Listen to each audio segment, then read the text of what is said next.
Worst situation થઈ રહી છે, મને નહીં ખબર હોય અત્યારે કેવી પોઝિશન છે, હું ને અહીંથી ત્યાંથી ભાગતો ફરું છું, મને નહીં ખબર હોય પણ મજા આવતી હશે. મારો કહેવાનો મતલબ એટલો જ છે કે ખબર નહીં તમે કઈ દુશ્મનાવટ નિભાવી રહ્યા છો મારી જોડે.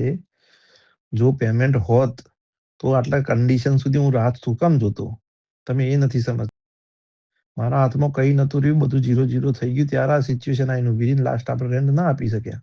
પણ અત્યારે હાથ એવી પોઝિશન કરી દીધી કે હું કોઈને મળવા બી નહીં જઈ શકતો ને બહાર બી નહીં નીકળી શકતો.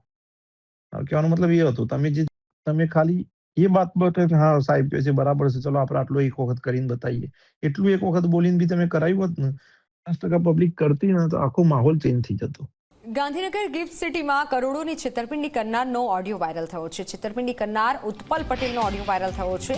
ઉત્પલ પટેલે ભાગતો ફરતો હોવાની કબૂલાત કરી છે. ફરિયાદીને જ કહ્યું કે તમે સપોર્ટ ના કર્યો. કરોડોના કૌભાંડ બાદ દોષ રોકાણકાર પર ઢોળ્યો છે. ગાંધીનગર પોલીસની એસઆઈટીની ટીમ અત્યારે તપાસ કરી રહી છે. કરોડોની છેતરપિંડી કરનારાનો ઓડિયો વાયરલ થયો છે. છેતરપિંડી કરનાર ઉત્પલ પટેલનો આ ઓડિયો છે.